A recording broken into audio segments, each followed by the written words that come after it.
నమస్కారం వార్తలకు స్వాగతం. ముందుగా ముఖ్యాంశాలు. అభ్యర్థుల వర్క్షాప్ లో పాల్గొన్న టీడీపీ జాతీయ అధ్యక్షుడు Nara Chandrababu Naidu.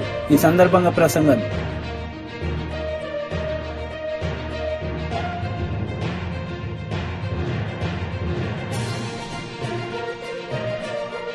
BRS leader Kaushik Reddy media సమావేశం. పలు అంశాలపై వివరణ.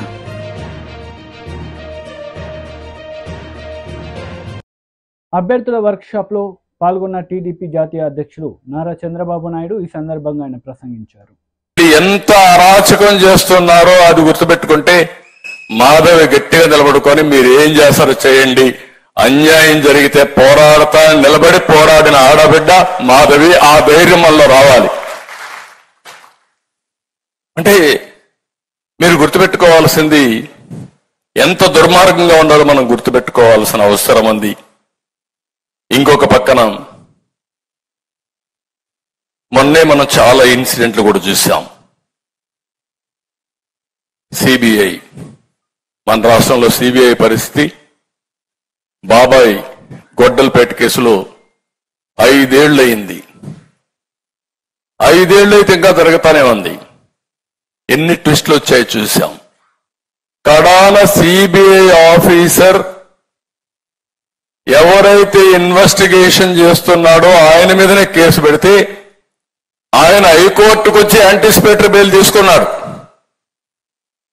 Can you imagine? తర్వాత సిబిఐ అరెస్ట్ చేయడానికి వస్తే అవినాష్ రెడ్డి కర్నూలులో లా అండ్ ఆర్డర్ ప్రాబ్లం వచ్చేస్తుంది కాబట్టి మీరు అరెస్ట్ చేయడానికి వీలు లేదు అని law and order problem create చేస్తే సిబిఐ తిరిగి వెళ్ళిపోయారు. అంటే ఇది ఇంటర్నేషనల్ మాఫియానా, లేకపోతే చట్టం అనేది లేదా ఈ దేశంలో? కానీ వైఎస్ఆర్ కాంగ్రెస్ పార్టీకి చట్టమే వర్తించదా? ఎక్కడా ఇలాంటి దేశ చరిత్రలో నాకు తెలిసినంత 45 ఏళ్ళు నేను ఎప్పుడు చూడలే ఇవన్నీ అని బరి తెగించే పరిస్థితికి వచ్చారు. ఈ విషయం మీరు గుర్తుపెట్టుకోవాల్సిన అవసరం ఉంది. డ్రగ్స్, గంజాయి, లిక్కరు, నాసిరకం లిక్కరు, వేల కోట్ల దోపిడీ, ఇంకో పక్కన శాండ్, ఇంకో పక్కన చూస్తే మైన్స్ మొత్తం లూటీ, ప్రాపర్టీస్ అన్ని కూడా సెటిల్మెంట్లు, 30-40 సంవత్సరాలుగా సంపాదించిన ఆస్తి మెడ మీద కత్తి పెట్టి ఇది రాసిస్తావా లేదా అంటే ప్రాణభయంతో రాసిచ్చేసి బయట కూడా చెప్పలేని పరిస్థితి, చంపేస్తారు. ఒకప్పుడు నేను చూశాను, టెర్రరిస్ట్ ఎక్కడో ఉంటాడు దావూద్ ఇబ్రహీం, వాడు ఇక్కడికి ఫోన్ చేస్తాడు. దావూద్ ఇబ్రహీం ఫోన్ చేశాడు, నువ్వు 10 కోట్లు పంపేయాలని పంపించేయాలి. దావూద్ ఇబ్రహీం ఉన్నాడా లేదు తెలియదు కానీ వీడు మాత్రం 10 కోట్లు పోతాయి. నేను చూశాను టెర్రరిస్టులు ఎక్కడో ఉంటారు. ఫలానాడికి చెప్తే నువ్వు ఎంత పంపించమంటే ఆ లెటర్ ఫేక్ అయినా డబ్బులు పంపించి 3 వాళ్ళు చెప్పేవాళ్ళు కాదు. అదే పరిస్థితి రాష్ట్రం. మీరు గుర్తుపెట్టుకోవాలి ఇవన్నీ. అందుకే చాలా మంది సెటిల్మెంట్లు చేసుకుంటే 40 ఏళ్లుగా సంపాదించిన ఆస్తి వీళ్ళకి రాసిచ్చేసి వాటా రాహించే వాళ్ళు ఉన్నారు, టోటల్ గా రాయించే వాళ్ళు ఉన్నారు, లేకపోతే వదిలేసుకున్న వాళ్ళు ఉన్నారు. కానీ బయట మాట్లాడకుండా ఇప్పటికి కూడా భయపడే పరిస్థితి. మహిళా శ్రామిక శక్తితో భువనమ్మ మాట మంతిలో నారా భువనేశ్వరి పాల్గొన్నారు. ఈ సందర్భంగా ఆమె మాట్లాడారు. అట్లానే ఆంధ్ర రాష్ట్రంలో 77 లక్షల మంది రోజువారీ కార్మికులు ఉన్నారు. దాంట్లో 31% మంది ప్రజలు రోజువారీ పన్నులపై ఆధారపడుతున్నారు. కానీ గత 5 ఏళ్లుగా వాళ్ళకి ఉపాధి ఏమీ లేదు. వాళ్ళు రోడ్డు మీద పడేశారు ఈ ప్రభుత్వం. ఎందుకంటే మనం చూస్తున్నాం ఈ ఆంధ్రప్రదేశ్లో ఒక్క అభివృద్ధి లేదు. కార్మికులే కాదు, ప్రతి ఒక్కళ్ళు చాలా ఎదుర్కొంటున్నారు. వైసీపీ ప్రభుత్వం వచ్చిన కొత్తలో ఇసుక పనులు ఆపేసి నిర్మాణ రంగానికి మరియు ఆధారపడే వారిని రోడ్డు మీదకి పడేశారు. అట్లానే నిర్మాణ రంగం 3 నెలలుగా పూర్తిగా మూతవేశారు. ఉపాధి అవకాశాలు లేకుండా ప్రతి కుటుంబంలో ప్రతి ఒక్కళ్ళు ఆంధ్రప్రదేశ్లో ఏమీ జరగనప్పుడు ఏం చేస్తారండి? చదువుకున్న వాళ్ళు, చదవని వాళ్ళు, కార్మికులు వాళ్ళ కుటుంబం గడవాలంటే వాళ్ళు కష్టపడాలి. ఇక్కడేమీ లేనప్పుడు పక్క రాష్ట్రాల్లోకి అందరూ తరలి వెళ్ళిపోతున్నారు. తెలుగుదేశం ప్రభుత్వంలో ఉంటే కనీసం 20 లక్షల మందికి ఉపాధి కల్పించేది ఈ ప్రభుత్వం, ఆ ప్రభుత్వం. ప్రస్తుతం వారి కుటుంబాన్ని తినడానికి తిండి లేకపోయినా ఆకలితో వాళ్ళు మరణిస్తున్నారు. ఈ గవర్నమెంట్ వచ్చి చంద్రన్న బీమా పథకాన్ని వాళ్ళు ఆపేశారు. దీంతో మీ ఆరోగ్యం సంరక్షణ ఇంకా ప్రమాదంలో పడింది. భవన నిర్మాణం కార్మికులు, ఆటో డ్రైవర్లు, ట్రక్ డ్రైవర్లు అందరూ ఈ ప్రభుత్వం నిర్లక్ష్యానికి గురవుతున్నారు. ఈ 5 ఏళ్ల వైసీపీ పాలనలో దాదాపు 13,500 మంది కార్మికులు ఆత్మహత్యకి గురయ్యారు. అట్లానే 3 సంవత్సరాల క్రితం నంద్యాల చెందిన ఆటో డ్రైవర్ షేక్ అబ్దుల్ సలాం అనే అతను ఈ ప్రభుత్వం బాధలు భరించలేక ఆయన భార్య, ఆయన బిడ్డలతో సహా వాళ్ళు ఆత్మహత్యకి గురయ్యారు. పదే పదే ఈ ప్రభుత్వం కార్మికుల జీవితాలకు, ప్రాణాలకు విలువ లేదని అనిపిస్తున్నారు. కానీ నేను చెప్తున్నాను, మీ జీవితాలు మీకు ముఖ్యమైనది. ఇవన్నీ మీరు ఎదుర్కోవాలి, తప్పదు. అందరం చాలా ఎదుర్కొంటున్నాం ఈ ప్రభుత్వంతో. కానీ తర్వాత వచ్చేది మన ప్రభుత్వమే. మీ అందరికీ తెలుసు చంద్రబాబు నాయుడు గారి గురించి నేనేమి మీకు ప్రత్యేకంగా చెప్పక్కర్లేదు. ఎందుకంటే ఆయన ఎప్పుడు ప్రతి ఒక్కళ్ళ గురించి, ప్రతి వర్గాని గురించి ఆలోచించి ఆయన ఏ పథకం అయినా ముందుకు తీసుకొస్తారు. దాంతో ప్రజలకి ఏమి, ఆ వర్గానికి గాని ప్రజలకు గాని ఏమి లాభం వస్తుంది అనేదే చూసి ఆయన చాలా ఆలోచించి అట్లా చాలా పథకాలు. బీఆర్ఎస్ పార్టీలో భారీ చేరికలు జరిగాయి. ఈ సందర్భంగా ఆర్ఎస్ ప్రవీణ్ కుమార్ మాట్లాడారు. విపత్కరమైన పరిస్థితుల్లో జరుపుకుంటున్నాం. దేశంలో ఒకవైపు అప్రకటిత ఎమర్జెన్సీ ఉన్నది. రాజ్యాంగ సంస్థలైన న్యాయ వ్యవస్థ, సిబిఐ గాని, అదేవిధంగా ఎన్ఫోర్స్మెంట్ డైరెక్టరేట్ అంటే ఈడీ గాని, మరెన్నో సంస్థలు, మరి ఫోర్త్ ఎస్టేట్ అనే మీడియా గాని, ఇవన్నీ కూడా కేంద్రంలో అధికారంలో ఉండే బీజేపీ తన గుప్పిట్లో పెట్టుకొని మాకు 400 సీట్లు ఇవ్వండి, మేము భారత రాజ్యాంగాన్ని, ఏ రాజ్యాంగాన్ని అయితే డాక్టర్ బిఆర్ అంబేద్కర్ గారు రచించారో, ఏ రాజ్యాంగ ఫలాల వల్ల అయితే ఈ రోజు వేదిక మీద మనం అందరం కూర్చున్నామో, ఏ రాజ్యాంగ ఫలాల వల్లనైతే మనమందరం కూడా బట్టలు కట్టుకొని ఆత్మగౌరవంతో బతుకుతున్నామో, ఆ రాజ్యాంగాన్ని 400 సీట్లు ఇవ్వండి, రాజ్యాంగాన్ని రద్దు చేస్తామని చెప్పి ఆ 400 సీట్లు తెచ్చుకోవడం కోసం ఎన్నో కుట్రలు, మళ్ళీ అధికారంలోకి రావడం కోసం ఈ రోజు దేశంలో ఉండే ప్రతి ప్రతిపక్ష పార్టీ గొంతు నొక్కి వాళ్ళందరి మీద అక్రమంగా కేసులు పెట్టి ఆ వాళ్ళ బాధనంతా కూడా ప్రపంచానికి తెలవకుండా మీడియాను కూడా గొంతు నొక్కి చేస్తున్న పరిస్థితిలో ఈ రోజు మనం తెలంగాణ భవన్లో ఈ సభ పెట్టుకుంటున్నాం. మిత్రులారా, ఒక్కసారి ఆలోచించండి. అదేవిధంగా రాష్ట్రంలో కాంగ్రెస్ పార్టీ మేము 6 గ్యారంటీలతోని ఈ రాష్ట్రంలో ప్రజలందరికీ కూడా ఊరట కలిగిస్తామని పచ్చి అబద్ధాలు చెప్పిన కాంగ్రెస్ పార్టీ అలా మరి తెలంగాణ సచివాలయంలో కొలువు తీరింది. మిత్రులారా, 2,500 రూపాయలు ప్రతి మహిళకి ఇస్తామన్నారు. రైతులకు 15,000 రూపాయల భరోసా ఇస్తామన్నారు. అదేవిధంగా మరి 4,000 పెన్షన్ ఇస్తామన్నారు. ఇంకెన్నో కపటపు వాగ్దానాలు చేసినారు. విద్యార్థులకు విద్యార్థి భరోసా అన్నారు. మరి వస్తున్నాయా మిత్రులారా? ఇవన్నీ కూడా రావట్లేదు. కరెంటే పోతా ఉన్నది. నీళ్లు లేక రైతన్నలు కన్నీరు మున్నీరుగా విలపిస్తున్నారు. వాళ్ళ కన్నీళ్లు తుడిచే నాదుడు లేడు. అడిగిన వాళ్ళందరి మీద కేసులు. మొన్న ఒక తమ్ముడు బీఆర్ఎస్ పార్టీ యువ నాయకుడు క్రిషాంక్ మన్నె జూబ్లీ హిల్స్ సొసైటీలో కుంభకోణం జరిగింది. ఆ సొసైటీలో కోశాధికారిగా ముఖ్యమంత్రి గారి సోదరుడు ఉన్నాడని ఒక్క ట్వీట్ చేసినందుకే దౌర్జన్యంగా ఆయన ఇంటికి పోయి ఆయన సెల్ ఫోన్ గుంజుకొని ఆయన మీద కేసు పెట్టి ఆయనను వేధిస్తున్నారంటే దౌర్జన్యం ఎంత ఘోరంగా ఉన్నదో మీరు ఒక్కసారి ఆలోచించండి. ఈ కాంగ్రెస్ పాలనలో అలాంటి విపత్కరమైన పరిస్థితుల్లో ఈరోజు మనం ఈ సభ చేసుకుంటున్నాం.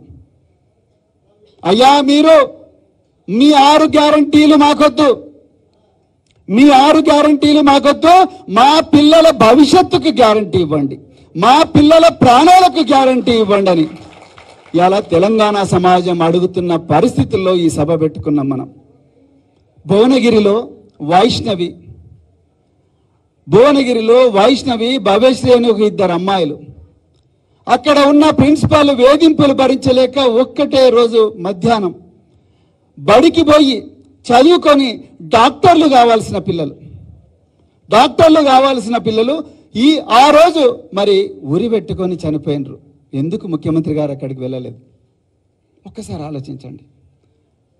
సూర్యాపేటలో ఇమాంపేటలో వైష్ణవ మరొక అమ్మాయి పాఠశాలల్లోనే ఉరి పెట్టుకున్నది. మరొక అమ్మాయి పాఠశాలల్లో వేధింపులు భరించలేక హైదరాబాద్లో హయత్ నగర్కి వచ్చి ఉరి పెట్టుకున్నది ఒకటే పాఠశాలలో. బోధనలో ఇంకొక అమ్మాయి చనిపోయింది. ఎవరు ఈ అమ్మాయిల తల్లిదండ్రుల గోస తీర్చేవాళ్ళు లేరు. మేము ఎప్పటి నుంచి అడుగుతున్నాం, అయ్యా దయచేసి కౌన్సిలర్లను పెట్టండి. ఈ పేద వర్గాలకు మరి ఏమీ ఆసరా లేదు, ఇళ్లలో చదువుకునే పరిస్థితి లేదు. కనీసం ఈ పేద వర్గాలు చదువుకుంటున్న హాస్టళ్లు కానీ రెసిడెన్స్ స్కూల్స్ కానీ మరి గత ప్రభుత్వంలో కేసీఆర్ గారు ఎంతో దూరదృష్టితో ఆలోచించి 1000 గురుకుల పాఠశాలలు దేశంలో ఎక్కడ కూడా లేవు మిత్రులారా. 1000 గురుకుల పాఠశాలలు. కేంద్ర మంత్రి కిషన్ రెడ్డి మీడియా సమావేశం నిర్వహించారు. ఈ సందర్భంగా పలు అంశాలపై ఆయన మాట్లాడారు. వారసత్వ రాజకీయాలకు పాల్పడుతూ అధికారాన్ని చెలాయిస్తూ ప్రజాధనాన్ని అక్రమంగా దోపిడీ చేయడము నిజంగా బ్లాక్ డేనే. నేను ఒకటే కేసీఆర్ గారిని అడుగుతా ఉన్నాను, మీ కూతురును అరెస్ట్ చేసినప్పుడు మీరు ఎందుకు స్పందించలేదు? ఈరోజు ముఖ్యమంత్రి గారిని అరెస్ట్ చేస్తే ఢిల్లీలో ఎందుకు స్పందించారు? దీనిలో ఉన్నటువంటి మర్మం ఏంటో చెప్పాల్సినటువంటి అవసరం ఉంది. దర్యాప్తు సంస్థలకు, అవినీతికి ప్రజాప్రతినిధులైనా, రాజకీయ పార్టీలైనా, వ్యాపారస్తులైనా, ముఖ్యమంత్రులైనా ఒకటే, చట్టం ముందు అందరూ ఒకటే అనేటువంటి విషయము ఆయనకు అర్థం కాలేదా? మరి కవిత గారిని అరెస్ట్ చేసి 6 రోజులు పైన అవుతుంది కదా, మరి ఇన్ని రోజులు ఎందుకు స్పందించలేదు? కేజ్రీవాల్ గారిని అరెస్ట్ చేస్తేనే ఎందుకు స్పందించారు? ముఖ్యమంత్రి గారు తెలంగాణ ప్రజలకు చెప్పాలా?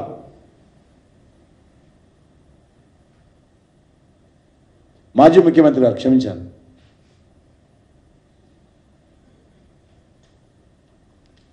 మీ నాయకత్వంలో 10 సంవత్సరాల పాలనలో బంగారు తెలంగాణ పేరుతో మీ పాలనలో మద్యాన్ని ఏరులై పారించి తద్వారా వెల్ఫేర్ యాక్టివిటీ పేరు మీద ప్రజల ఓట్లు దండుకునేటువంటి ప్రయత్నం చేశారు. మీకు కాంగ్రెస్ పార్టీకి తేడా లేదు ఈ విషయంలో. బెల్ట్ షాపులు తీస్తామని చెప్పింది కాంగ్రెస్ పార్టీ, మీరు పెట్టినటువంటి బెల్ట్ షాపులు ఇంకా కొనసాగిస్తున్నారు. మీరు ప్రతి వైన్ షాపును ఓపెన్ బార్గా మార్చారు అధికారపూర్వకంగా. Officially government of Telangana converted all wine shops officially as a open bars. Beside shops, anybody can drink openly. Official order ఉంది. ఇది సిగ్గుపడాలి ఈ ప్రభుత్వాలు. ఈరోజు కూడా నేను బస్తీలలో వెళ్తే కాలనీలలో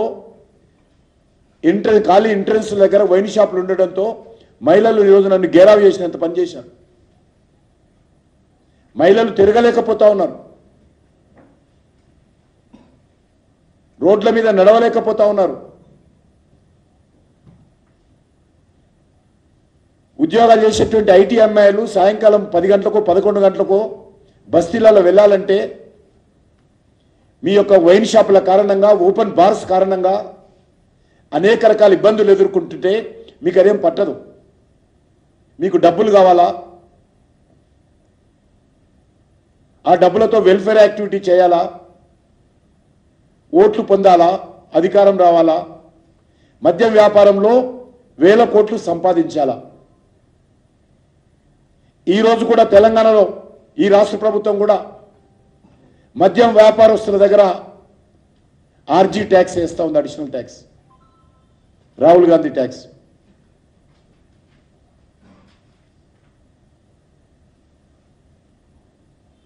రెండు 2014లో లిక్కర్ వ్యాపారం ద్వారా తెలంగాణ ప్రభుత్వానికి ఆ రోజు ఆల్మోస్ట్ 4 నుంచి 5 వేల కోట్లు వచ్చేది. వీరు గద్దె దిగే లోపల మరి అది 40,000 వరకు చేరింది. 40,000 కోట్లకు చేరింది ఆదాయం. అంటే ఇది తెలంగాణ డెవలప్మెంట్. ఇది బంగారు తెలంగాణకు సంబంధించినటువంటి అచీవ్మెంట్.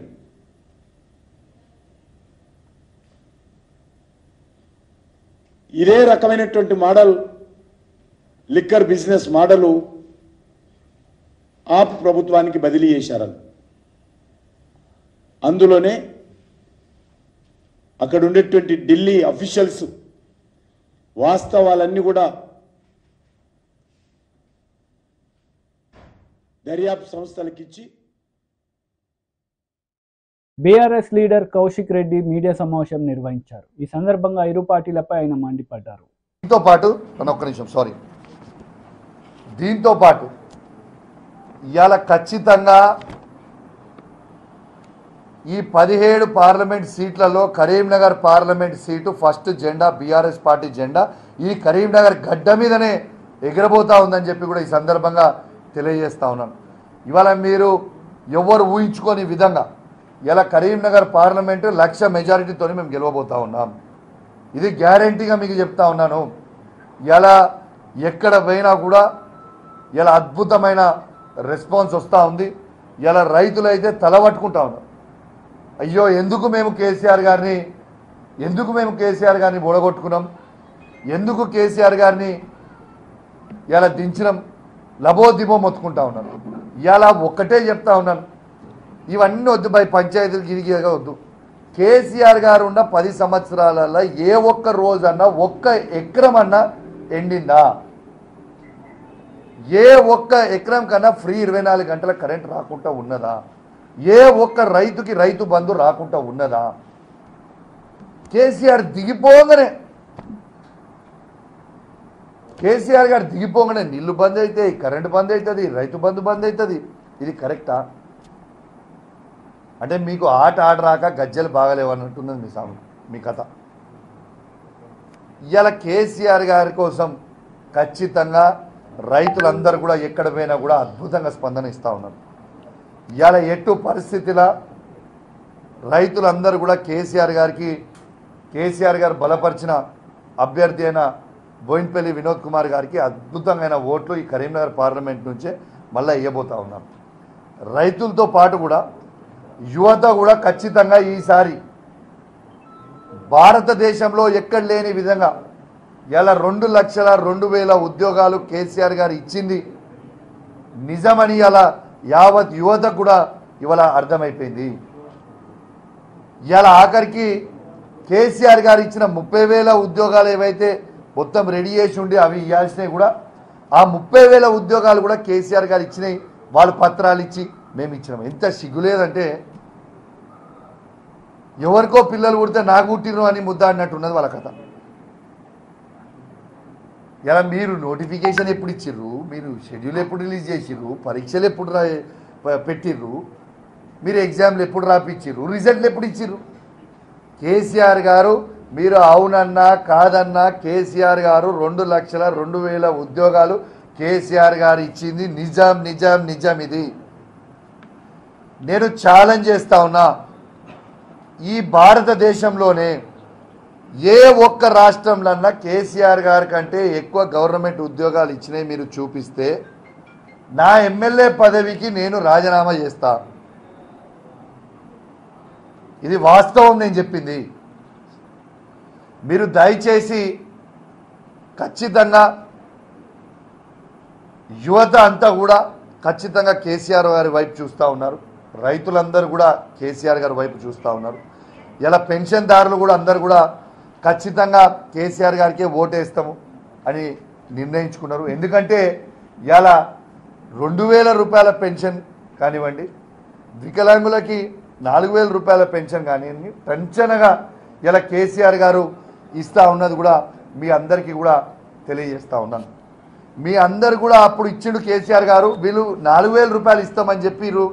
ఏళ్ళ దాకా 100 రోజులు అయిపోయినాయి. 4,000 ఎక్కడ పోయినాయా? మీ 4,000 ఎక్కడ పోయినాయి? ఎందుకు వేస్తలేరు?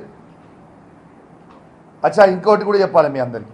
నిన్న కళ్యాణ లక్ష్మి చెక్కులు వీడు ఇచ్చిన కాడ నేను కమలాపూర్ మండలం ఉప్పల్ గ్రామానికి మా మిత్రుడు మాన్సా ఇంకా మా యువ నాయకుడు వాళ్ళ ఇంటికి పోవడం జరిగింది. అడిగి పోయి ఆ చెక్ ఇచ్చిన తర్వాత వాళ్ళు నాకు చెప్తా ఉన్నారు, అన్న కనీసము కేసీఆర్ గారు ఉన్నప్పుడు కేసీఆర్ గారు కిట్ ఇచ్చేది, ఆడబిడ్డ పుట్టింది కాబట్టి 13,000 రూపాయలు ఇచ్చేది, తల్లి బిడ్డలని అంబులెన్స్లో ఇంటికాడ దింపిపోయేది సార్ కేసీఆర్ గారు. వీళ్ళు కేసీఆర్ కిట్ ఇవ్వలేదు, మాకు ఆ 13,000 రూపాయలు ఇవ్వాలి, కనీసం మనం ఇంటికాడ కూడా దింపే పరిస్థితి లేని పరిస్థితి ఉండే అని చెప్తే.